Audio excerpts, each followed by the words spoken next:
Hey everybody, welcome back to Let's Play Pokemon Heartgold. It is now Monday where I am, or rather when I am. Hopefully it's not also Monday when you are, because Mondays are typically my least favorite day of the week, although today wasn't too bad. And it's better because I have a little bit of time, maybe an hour or so, to do a couple episodes of this Let's Play. So I want to start by introducing you to the newest member of our team, Olive. Say hi, Olive. Olive seems to want to play. Alright, we will play in a moment. And you might be wondering, why am I introducing you to Olive when you already met Olive? That's because don't tell anybody, but it's actually a different Olive. I did spend a little bit of time last night training, or breeding rather, a new Togepi that also knew extrasensory, just like the one we got from the egg. But this one is a modest nature and has the ability Serene Grace, which we'll see hopefully in action a little later on. And this Olive also happens to be female, which is kind of rare for a Togepi, so that's pretty cool. And I was so excited, I took some time and trained her up to level 13. So she should actually be able to perform well in some battles in this episode. Alright, I also added a Sandshrew, which you see on the right there. Last night when I was trying to figure out which Pokemon could learn Cut, I overlooked a number of Pokemon. I think I was looking at the list and I kind of scrolled down to the Johto Pokemon, and there weren't that many, and I wasn't thinking that, hey, even though we're in Johto, there's still a number of Generation 1 Pokemon.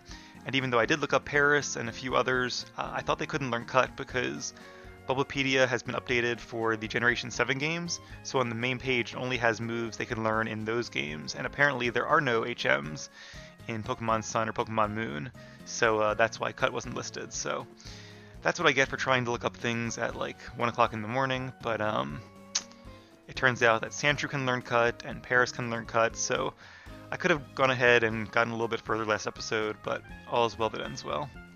Alright, so Kurt is still working, so we'll let him get to it. That's kind of surprising, because it's been more than 24 hours, so I'm not sure why he isn't finished yet. I'm only heading this way so I can get some more apricorns, which have also not grown back. Huh. That's really weird. It's as if the game doesn't think it's been 24 hours, but it definitely has been. Very odd indeed. And you would think with all the rain there that that the apricorns would have grown back even faster. Alright, well, we do have Sandshrew who knows Cut, and not only does Sandshrew know Cut, Sandshrew also knows Rock Smash, so if we find any more of those rocks, they will not be in our way. Ilex Forest is actually a pretty good place to train Togepi as well, because it has quite a few poison types. So this is cool. The Ilex Forest Shrine, a tribute to the Forest's Protector. The Forest Protector is the mythical Pokemon Celebi, which you can't get in this game without a special event ticket or by cheating. So we won't be seeing a Celebi, unfortunately, but that's where it lives. Trainer tips. Ilex Forest is so overgrown with trees you can't see the sky. Watch out for items that may have been dropped. Alright, good advice. Sometimes they'll put a sign like that and then put a dropped item right next to it. We will be able to get an item finder a little later on, and that'll help us locate those hidden items. Kind of like a fun little mini game. So Oddish is part poison type, and even though Olive doesn't get stabbed from extrasensory, it is a very good move for this point in the game. It's an 80 base power psychic attack, and it does have the additional effect of a 20% chance to make your opponent flinch. And when your opponent flinches, that means they can't use an attack for the rest of the turn. So a Pokemon can only flinch if it gets attacked before it attacks. If the other Pokemon is faster, you can't make it flinch, because as soon as you attack it, the turn's over anyway. I'm going to go ahead and use a Repel, because otherwise we will probably just be running into Oddish all day long. So I mentioned Serene Grace earlier, Togepi's ability. And what's really cool about that is that it doubles the secondary effects of any of your moves. So extrasensory is a great example, and that might even be a factor that Game Freak considered when they gave this Togepi extrasensory. Where are my repels? There they are, where they've always been. Also, I couldn't remember the name of the company who makes Pokemon. That was really embarrassing, but Game Freak's what I was looking for. Although I guess now it's the Pokemon Company in association with Nintendo, however that all works. That's a cool tree. We might come back here in a little bit. Who is that guy? And more importantly, how do I get to him? Any hidden items in here? No. A large, formidable tree that looks like it can be headbutted. Well, as a human being, I don't really want to headbutt the tree, because that would probably hurt. But maybe I could teach one of my Pokemon to headbutt. Or maybe this guy could.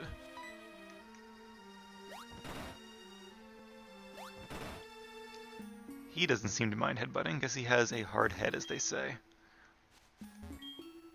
What am I doing? I'm shaking trees using headbutt. It's fun. Here, you try with your Pokemon too. Sure.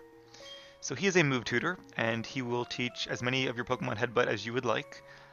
Let's see if Sandshrew can learn it. Yes, it can. Very nice. So Sandshrew will kind of be our HM Mule, or I guess our HM Shrew, if you'll pardon the, not really a pun, whatever that is. We will delete Fence Curl, so we don't really need that. Alright, Sandshrew can now learn Headbutt. Very nice, thank you. And this guy will teach Headbutt to as many Pokemon as you would like for the rest of the game, so you don't have to really worry about using it on the wrong Pokemon. Also, there is an item down there. I missed that before. After this fight, I will use another Repel. See, in the original Generation 2 games, Gold and Silver, he gave you a TM for Headbutt, so you could only use it on one Pokemon. Although a few Pokemon can actually learn it up by leveling. I did briefly consider leveling up a Pokemon like a Slowpoke to learn Headbutt, so that we could have that ability before talking to that guy. But Slowpoke doesn't learn Headbutt in this generation until level 25, so didn't really seem like it was worth it. I thought we could hold off and headbutt some trees until right about now.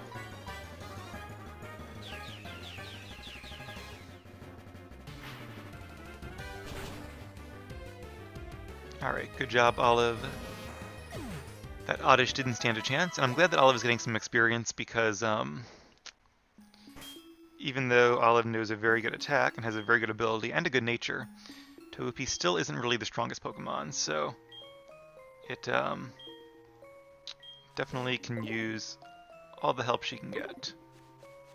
For the first few levels, I was sending out Togepi and then switching to Bayleaf right away, and then splitting the XP, because that's really the easiest way to train until your Pokemon get to a decent level.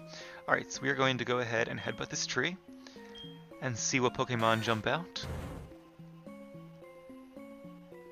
I guess none. Alright, let's try this again. And we'll keep trying until we find something. What's cool too in this generation is that not only do different trees have different Pokemon in them, not only do different areas have different Pokemon, different individual trees have different Pokemon. I wonder if there's any trees that don't have any Pokemon in them, because we've headbutted this one like 4 times now. So far, nothing. Alright, one more time, and then I'm going to try a different tree. They also, if I'm not mistaken, I think have different rates for different Pokemon, and definitely different level ranges.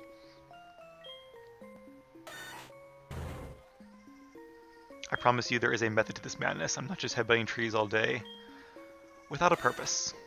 Some of you who are a little more clever and a little more experienced might have already guessed what that is. Actually, you know what? I don't want to be headbutting trees here.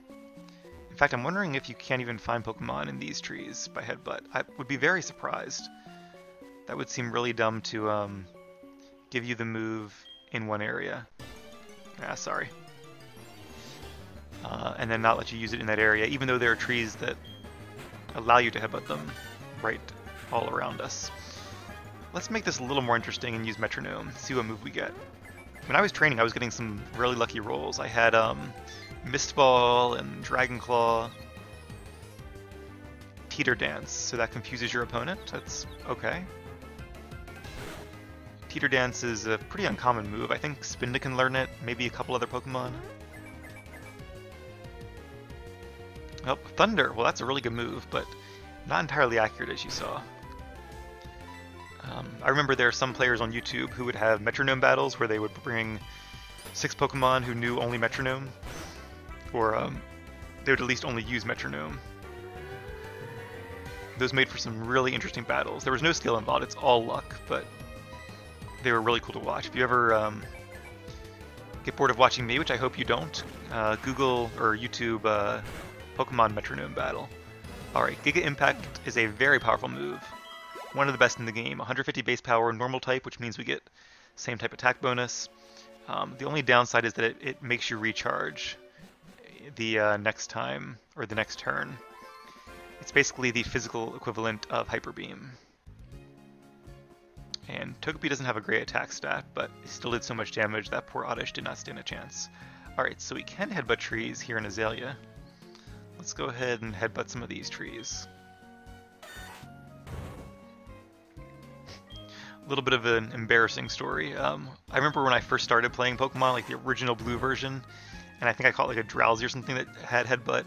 I remember like teaching it something else right away because I was afraid my parents would see that I had a Pokemon with the word butt in its name, and I would get in trouble because butt was a bad word, even though it's not really a bad word. But when you're like 9 years old, or however old I was, maybe even no younger than, no, it was like what, 96 it came out, 97, so I would have been 6 or 7, dating myself there. Alright, so that does not seem to be a lucky tree. Let's try a different tree. I'm really surprised we haven't found any Pokemon yet.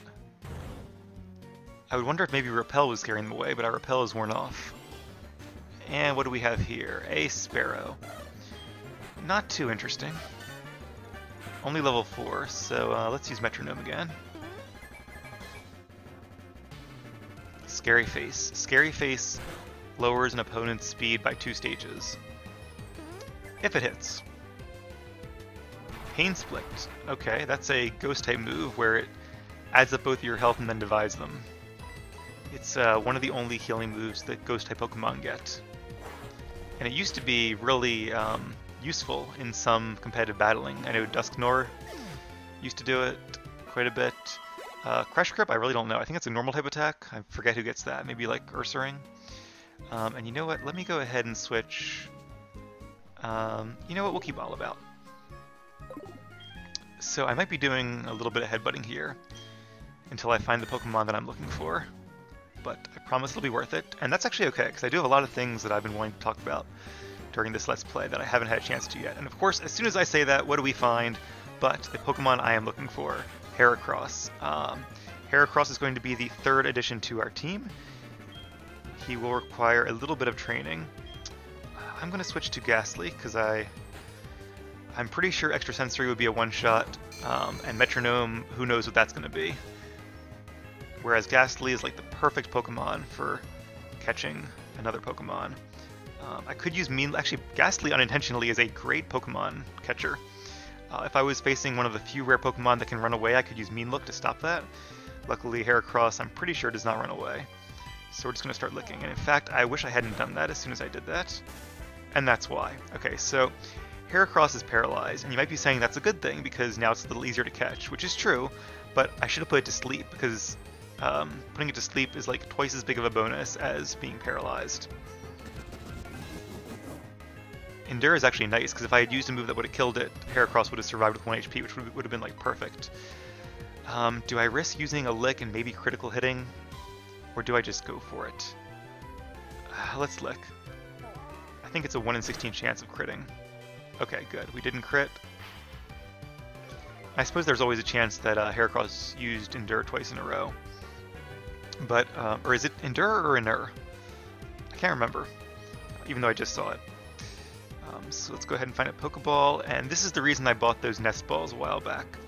Heracross is a bug type, so a Net Ball will have a higher catch rate on it, and it's also a pretty cool Pokeball, so I think that'd be pretty cool if we caught our Heracross in a Net Ball. There we go. We have the 3rd addition to our team. Welcome, Heracross. Heracross is a really cool Pokemon, another favorite from Generation 2. I remember back in the day I wasn't really too big of a fan of Heracross. I always thought it was weak, even though it's actually not weak. It's a very, very powerful Pokemon. But I guess being like a one-stage only Pokemon, it's kind of small looking, only 4'11". I just didn't think it was that good, but I was completely wrong. Heracross is awesome, so my apologies to all Heracross everywhere. This powerful Pokemon thrusts its prized horn under its enemies' bellies, then lifts and throws them. I'm pretty sure Ash actually had a Heracross at some point in the series. Alright, so we are going to name Heracross Rod after Goldenrod City, which is actually the next city we'll be visiting. We'll probably make it there before the end of this episode, as long as I don't spend too much more time dilly-dallying. And also because it has a big rod on its head, so I figured that was a pretty appropriate name. So let's go ahead and get Rod out of the PC.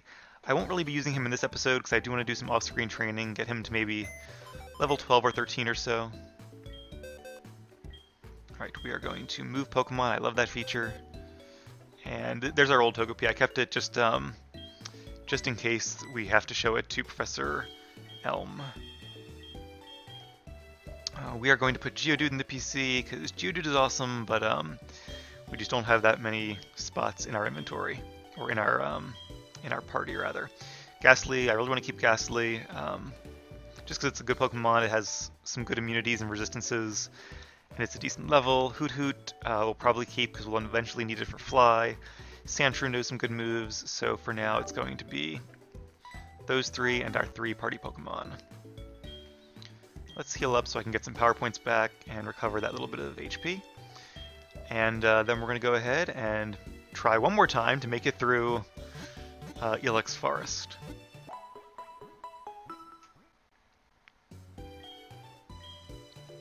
Alright, thank you, Nurse Joy. I always call them Nurse Joy, even though they're really just generic nurses in this game. Kurt hasn't called me. I see no Apricorns back. That's really weird. Hopefully the game's clock isn't like bugged or something. And I did turn the game off overnight. I actually put it in my other DS when I was playing while I was doing other stuff yesterday. I forgot to use a repel again. Zubat. Zubat is also weak to extrasensory, so let's just make this quick.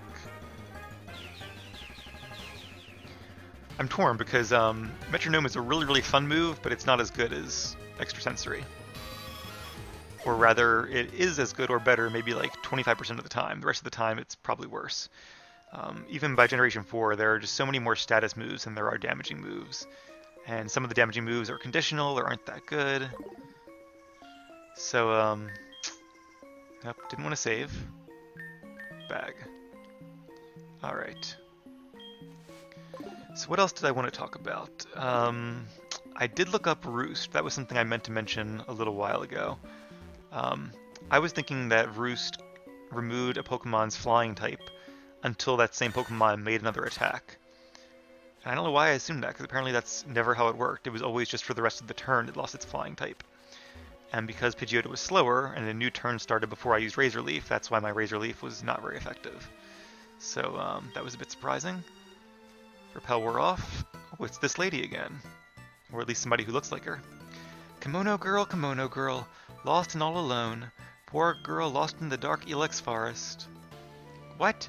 You remember me from Violet City? You must be imagining. Anyway, will you show me how to get out of the forest? Sure. Assuming I can find my way out of the forest.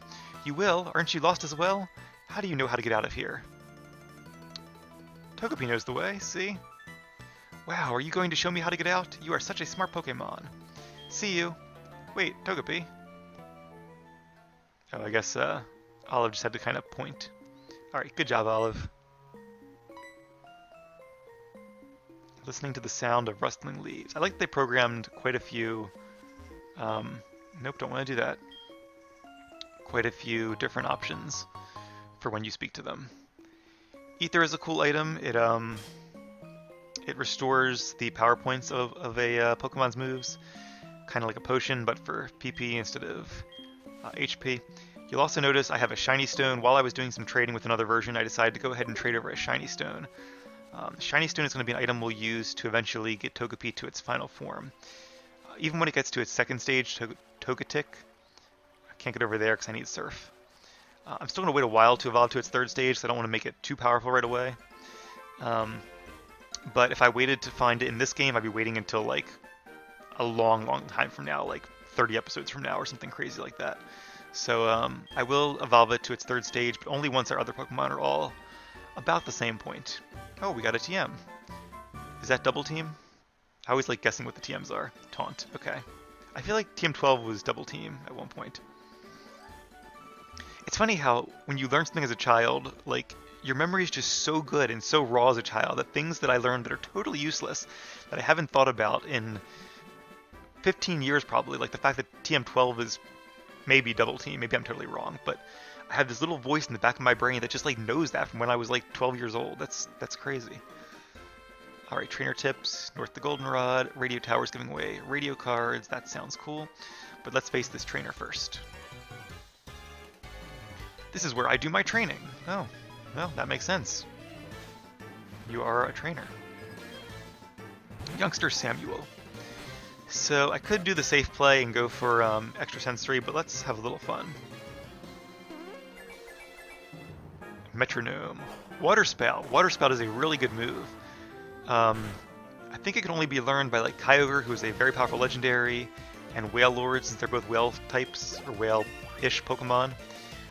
Water Spout has 150 base power, but its base power lowers as your Pokemon's remaining HP lowers. So it's good to use early on in a battle. I will say that Metronome is probably better early in the game. Wow, I've gotten so lucky with this. Usually I don't get nearly this lucky with extrasensory. I'm sorry, with Metronome. Overheat is a 140 base power fire type attack. I think they lower it to 130 later on, but for now it's 140.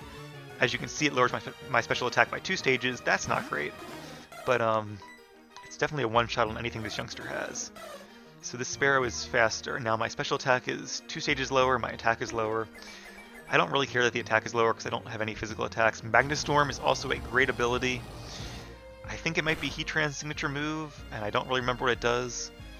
I think, yeah, it does damage, and it also puts like a Fire Spin attack on, a Fire Spin effect on them.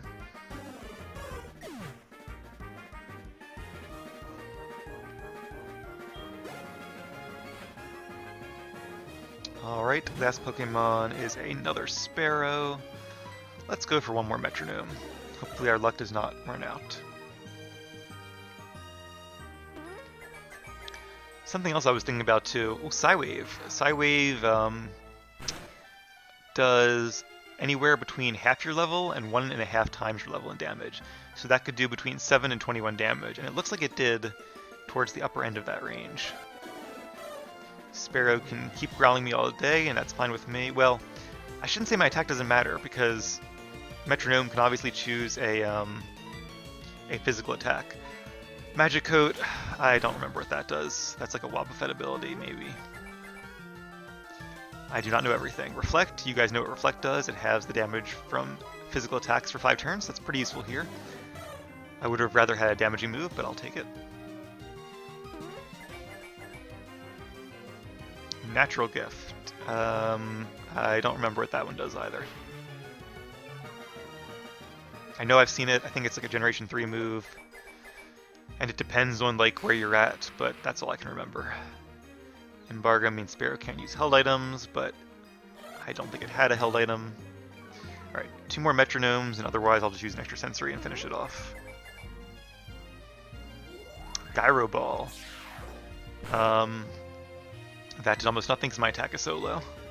Gyro Ball is a Steel type move that I think does damage based on your speed relative to your opponent's speed, which makes it really good to use on slow Pokemon like Bronzong. And Rock Smash. You guys know what Rock Smash does. It's a fighting type move, so it's evenly effective against Sparrow, but my attack is so low at this point that it didn't really do that much. Alright, well that was a lot of fun. We burned through our Metronomes. Maybe you guys got bored with that and are thankful, but either way, we will start using extrasensory for a while as we press on through this route. Whoa! The raiders got a little lazy with some of these, some of their text here. If you fail in practice, try harder. I'm aiming to become a gym leader. I almost said Gym Leader. I apparently can't speak tonight. What else is new? I did get one of those little microphone coverings because when I was editing the videos, I noticed that I had a little bit of mic boom every once in a while, which really annoys me when I'm listening to a video. I actually have it on a lot of my older videos, and people, as far as I can tell, don't really seem to mind that much. Now that I mention it, you guys will probably all notice it. But hopefully there won't be too much of that anymore now that I have the covering. I'm sure there'll still be some, but hopefully less. I did try putting up the mic a little higher so I'm not breathing directly into it, but that didn't really seem to do the trick. You would think with how long I've been making videos, it's been like 3 years now, that I'd have this all figured out, but I don't. I'm not really good with this kind of stuff, to be entirely honest with you. I did at one point buy a one of those really fancy microphones and like a mic guard and everything, but having a headset and a different input and then using one program for each, I just didn't feel like doing all that. Maybe one day.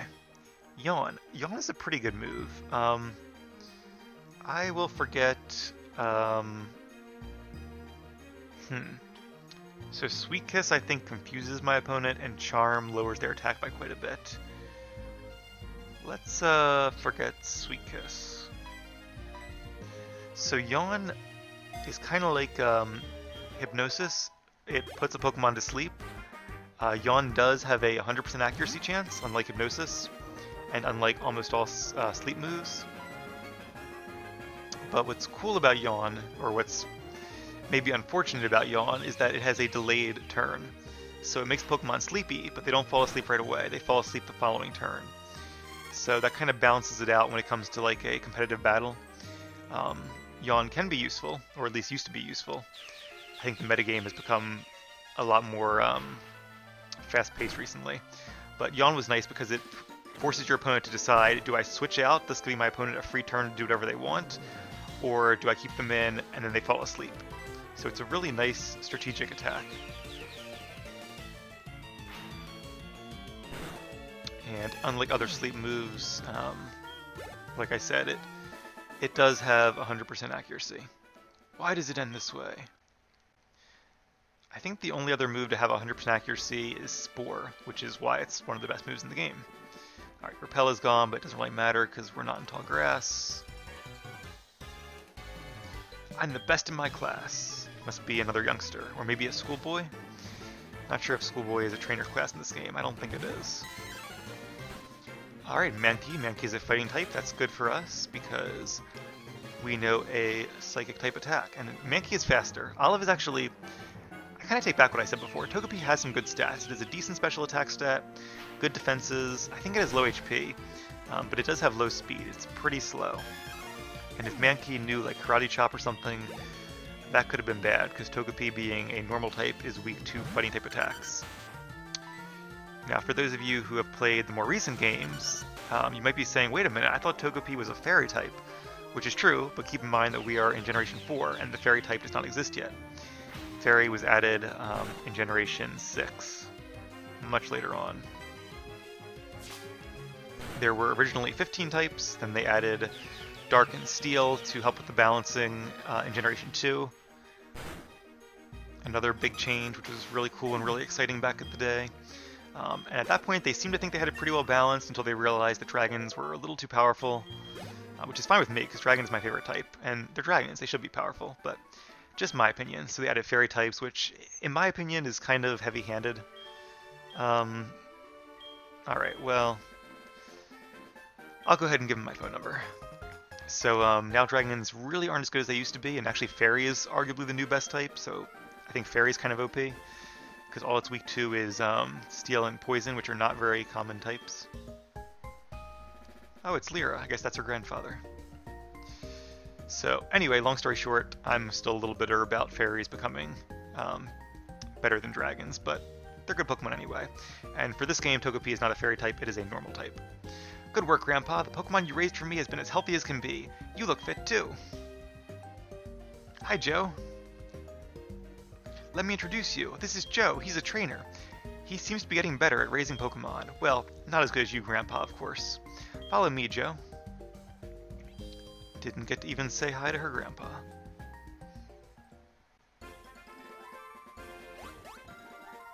Grandma, let me introduce my friend. This is Joe. Aha, this is your... Oh, this is Grandma talking now. They should make that clear. Aha, this is your boyfriend. I see.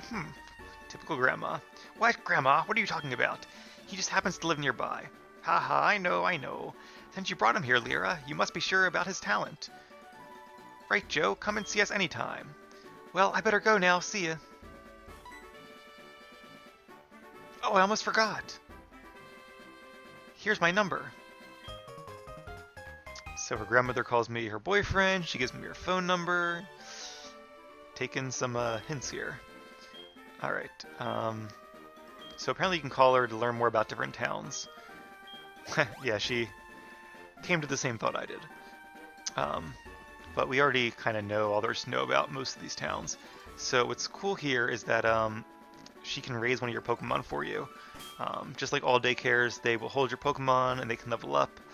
I could actually let Rod stay here for a while and get some XP that way. But I think I'd rather keep Rod with me. A little tempted. What I like to do sometimes is leave a Pokemon at the daycare center and then come back much later in the game and see how far they leveled up. See, the trouble is I'd want to leave like Hoot and Ghastly, but to get back here, I'd want to fly back here, and to do that, I would need Hoot, so kind of a catch-22. I could leave Ghastly, I guess. Yeah, you know what? Ghastly's been through a lot with us. I think it'd be really cool to have Ghastly continue to level up as we journey. Now, they do forget moves as they're in the daycare, as they learn better moves. And I believe it's in order of top to bottom. So let's start with Lick and kind of go from there. Actually, I don't really need Mean Look. I could kind of try to keep the same moves and make Ghastly into a really good Pokemon catcher Pokemon. But I think I'm just going to leave Ghastly with the daycare lady. Alright, now you can leave 2 Pokemon. In fact, maybe I'll go leave Geodude after I end this recording. But for now, I think 1 is enough. Also, while I'm here, I am curious what moves Rod knows. Probably something good. I think they can learn pretty good moves. Horn Attack is decent. 65, actually it's better than I thought it was, and it's more accurate than Tackle. And almost twice as powerful, so that's definitely our best attack. Alright, well, I think that is it for this route. Let's go ahead and take just a few more steps. Nope. I have an idea, I'll give you numbers. Sure. Wow, he doesn't even give you a choice. I have both their numbers, apparently. Alright. So that's cool. He can tell you how your Pokemon's doing. I don't really want to face this police officer guy quite yet, just because I think this episode has gone on plenty. And we have made it to Goldenrod City, so that is a very good stopping point. I'm going to go ahead and end this episode then. When we come back, we'll do a few more trainer battles. I'll probably actually train up Rod in that field over there in the meantime. And I'll deposit Geodude in the daycare as well. So I will see you guys in a little bit. We will explore Goldenrod City and maybe even take on the next Pokemon gym.